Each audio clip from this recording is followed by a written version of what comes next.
Welcome to The Explainer. Today we're digging into an engineering blog post that's basically a top-notch technical detective story. We're going to hunt down a really mysterious bug that was freezing a critical application for more than 11 seconds.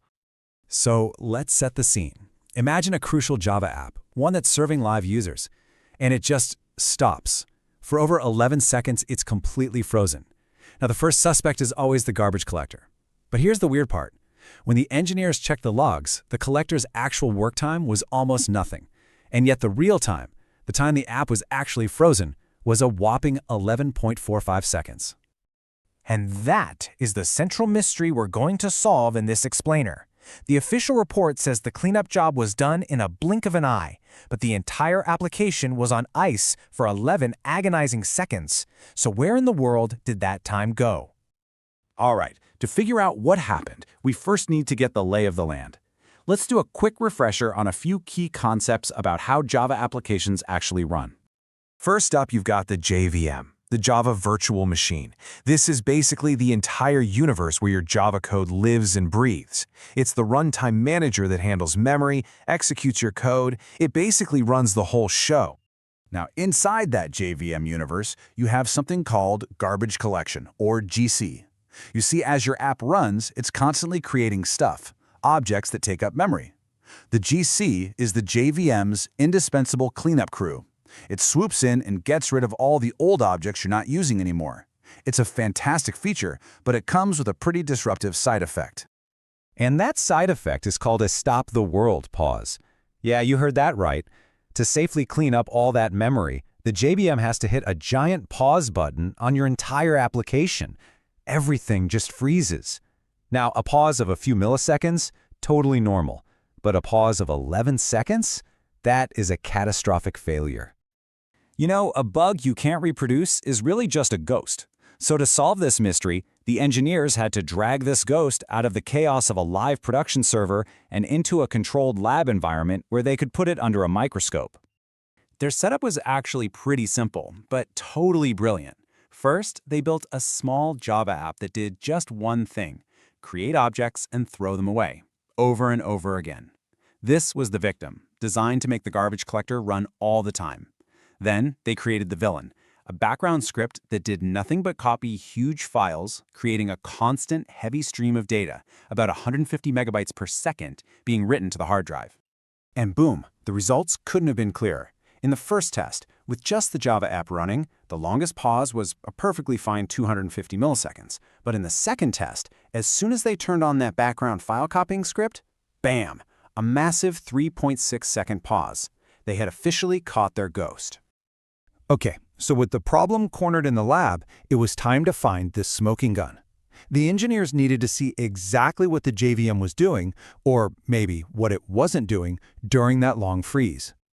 To do this, they pulled out a super powerful tool called strace. The best way to think about strace is like a wiretap. It lets you listen in on all the secret conversations happening between a program, in our case the JVM, and the operating system's core, the kernel. Every single time the app asks the OS for something, strace logs it. And what they found in that wiretap was a complete shocker. The JVM wasn't stuck doing some complicated cleanup work. Nope, it was stuck on a simple write command. It had already finished the garbage collection, and it was just trying to write a little message to its log file saying, "Hey, I'm done." But the operating system left it hanging for almost 1.5 seconds. The entire application was frozen, just waiting to write a single line of text. And that was the big aha moment. It all came down to this simple but powerful equation. The total time your application is frozen isn't just the time the GC spends doing its actual work. It's the GC work plus the time it takes to simply log that the work is done.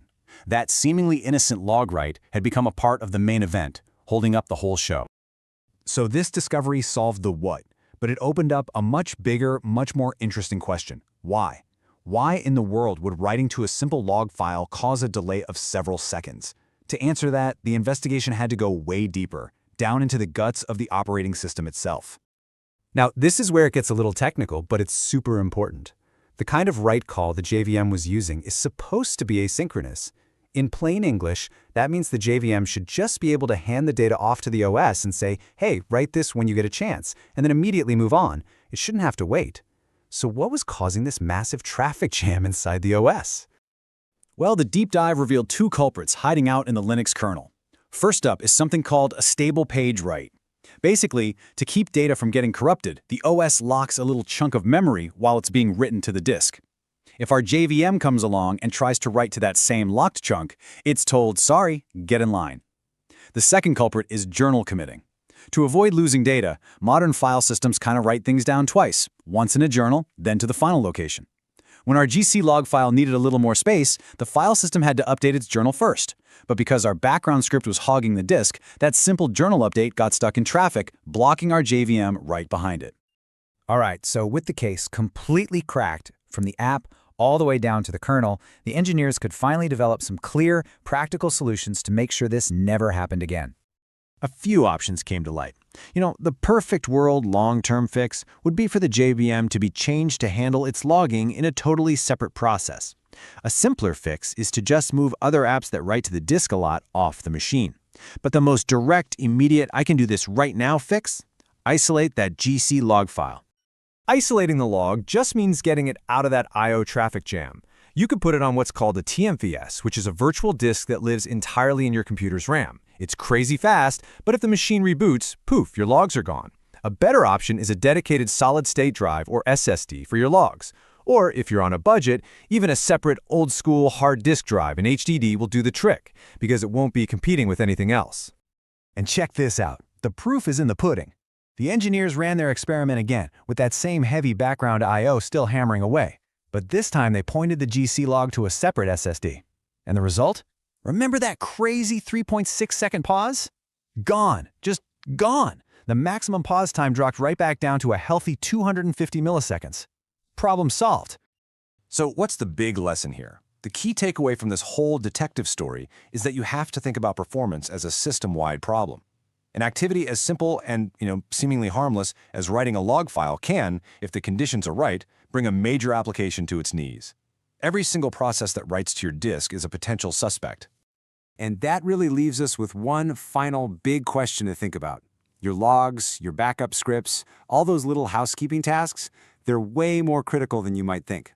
So the question for you is, what harmless background task could be the secret villain behind your application's next big performance mystery?